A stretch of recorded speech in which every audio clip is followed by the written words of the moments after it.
On this episode of Travels with Bill, we've been invited to tour the St. John the Baptist Ukrainian Catholic Church in Fork River, Manitoba.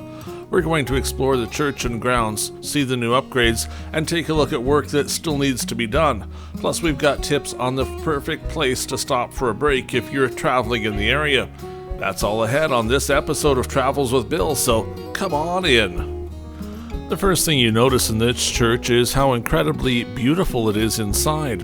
It only takes seconds to realize the amount of work and dedication this small congregation has to keeping their historic building intact. We're going to take a better look at lots of what you see inside, but for right now I just had to get your attention by walking straight in so you can see a sneak peek of all the detail.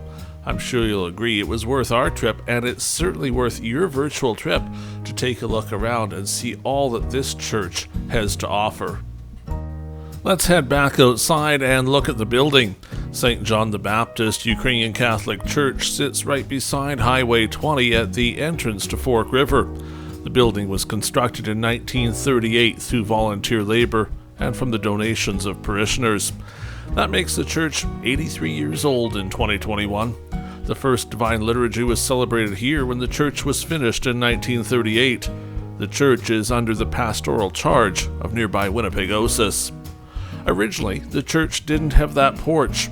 It was added as a later addition. Inside, there are stairs that run up to the choir loft. The walls of the church are reinforced with metal cables. Outside, there's a single belfry and an outhouse right beside it. And across the entrance walkway, you'll find the church cemetery. A large green space that is kept mowed completes the 2.5-acre church lot. The church is listed in both the local Mossy River history book as well as the Manitoba edition of the Ukrainian Catholic Church Directory. Both books show the church in black and white, but in color it's much more amazing. You can also find the church on the Manitoba Historic website. The historic nature of the church is part of why we were invited to come. The church members are busy renovating and are looking for your help to keep the church in great shape. We'll share some more of those details on what needs to be done and how you can help during the video. The last major building upgrade here was in the late 1990s, but there's something else on the go that I think is far more important. For years, the records of the church were missing, but they've been located in a home after family members moved, and that has enabled the church to put together a complete map of the cemetery. Through the efforts of family and friends, the unmarked graves have all been identified, and a map has been created. You won't need to search for the map either. A sturdy weatherproof version has been made that is being located on the belfry. That way, no matter when you stop by, you can find the map and visit your loved ones. At the time of our visit, the map was freshly made and it was still inside the church, waiting to be mounted outdoors.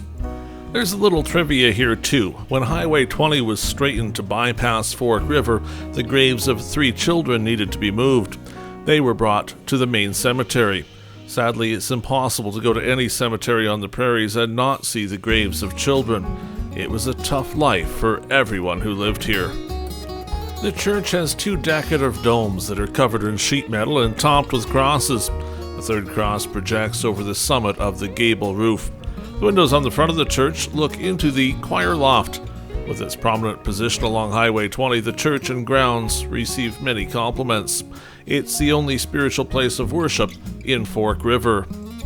You'll notice in these pictures that the roof is clearly in the midst of being repaired. The past few years there have been high winds that damaged the shingles on the roof. The congregation decided to re-roof with sheet metal to protect the church long term. The old roof did leak a little, but there wasn't too much water damage inside. A couple weeks after we visited the church, the roof was complete and ready to keep the inside dry for years to come. Unfortunately, the roof wasn't the only issue with the building. Years ago, the church had a partial basement that housed the oil furnace. In wet years, that basement would flood, causing all sorts of issues. Eventually, the furnace was moved upstairs to the main floor. The partial basement was filled with gravel, and the congregation hoped that would be the end of the problems. It wasn't. The foundation surrounding that old basement is on the move, and in some cases has moved a lot, over a foot. That's causing support issues for the building itself. Contractors have looked at the damage and assure the community the church can be saved, but the congregation is getting smaller and is having a hard time finding the funds to do the work. We came out to show you the church so you can see how important it is to save this building. If you're in a position to help the congregation to repair the foundation, you can certainly be part of preserving the church into the foreseeable future. The old entrance to the basement still exists, but when you peek inside, you can see the gravel fill used to fill the void. Now that we've had a good look at the outside, let's get back inside to see some of the amazing aspects of this building. The church is adorned with several paintings, of which the following are especially worthy of mentioning. A framed representation of the church patron, St. John the Baptist, on the wall behind the main altar. 3 holy images on the base of the main altar, 2 processional, and 6 banner paintings. The remaining holy images are glass-mounted oil print depictions of our Mother of Perpetual Help, Jesus Christ, the lover of mankind, and the Stations of the Cross. Take a look at the wall here. That's imitation marble. It's wood siding, but it's been painted to look like it's much more expensive marble. That attention to detail is one of the amazing parts of the church, and you'll see it throughout. Stained glass windows are here too. They don't show up perfectly on video today because it's so bright outside, but you can make out some of the colors. Now, this is the only church in Fork River. There's a chance you aren't even Catholic, but what's important, of course, is the church itself. No matter what denomination you might celebrate, seeing what's inside the church shows you time and time again the attention to detail in this historic building and just how much the congregation has worked to keep it authentic and ready to go. You can just imagine the people here singing, the chorus being lifted up to the heavens as they celebrate together in a small group, but still in a building that is truly remarkable. There are 16 wooden pews in the church. That's enough to provide seating for about 90 people. We're going to take a peek right to the back here, and we're going to head up the stairs to the choir loft. The stairs are a little steep, so if you're going up there, you may want to be careful, and certainly if you're tall, you may also want to watch your head. But you can imagine it again, taking your choir book, heading up the stairs, and knowing that you'll be singing from the balcony as you look down on the congregation and help celebrate on a Sunday morning.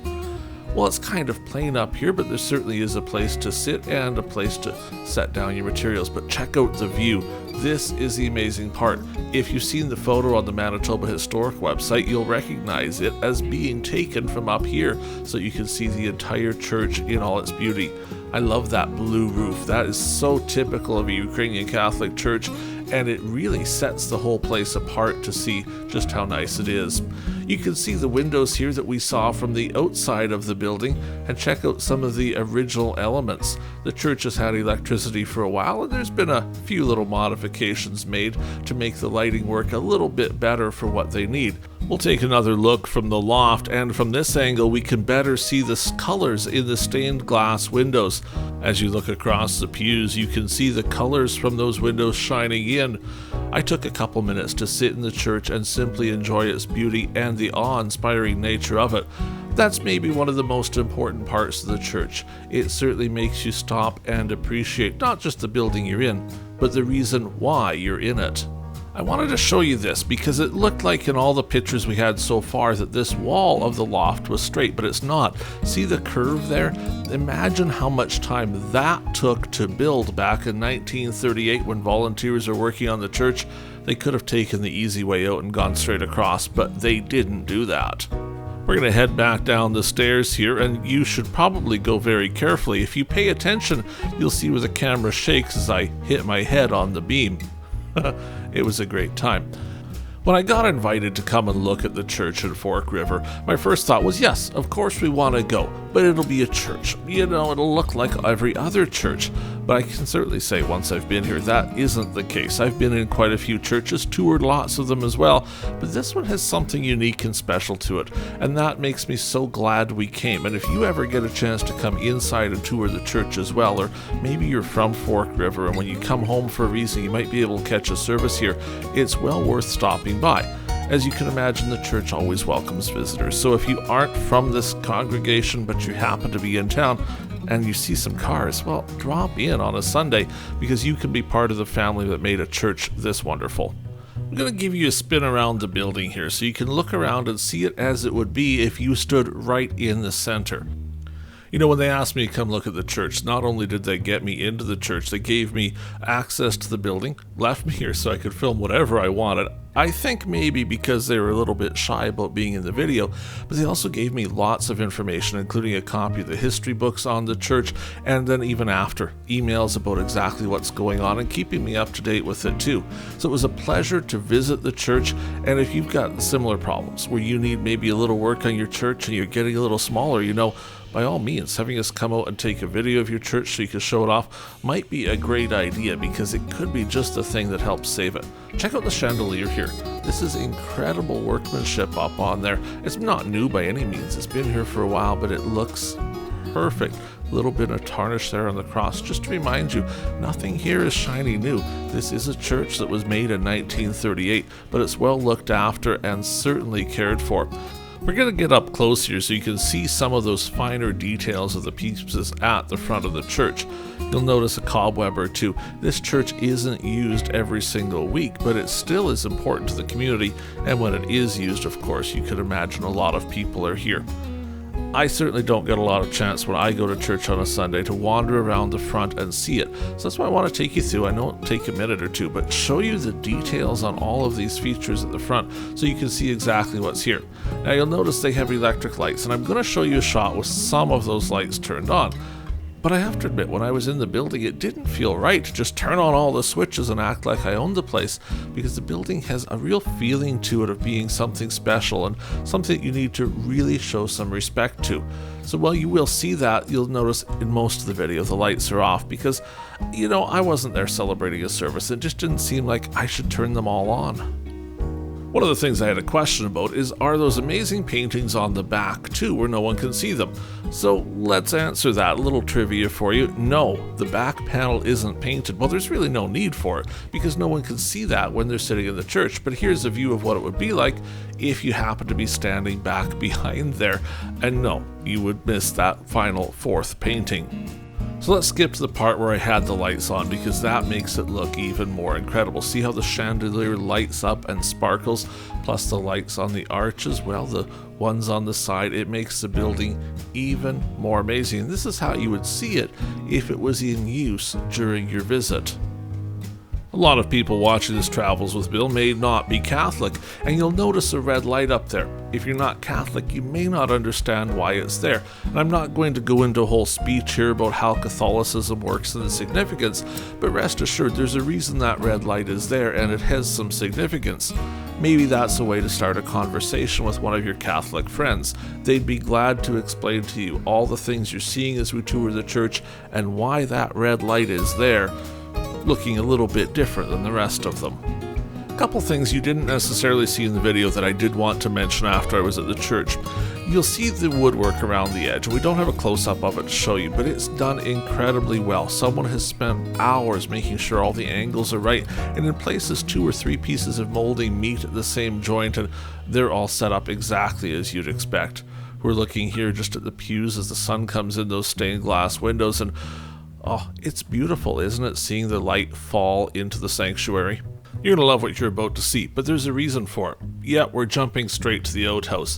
But check this out. Inside the outhouse, a sign. Sorry folks, newspaper has to do for now. Toilet paper will be provided once it's available. Of course, that's COVID related, right? But check it out. There's toilet paper in there. Well, why there is a really interesting story. You see, they were out of toilet paper, but a lot of people stop by and use the facilities when they're traveling through Fork River.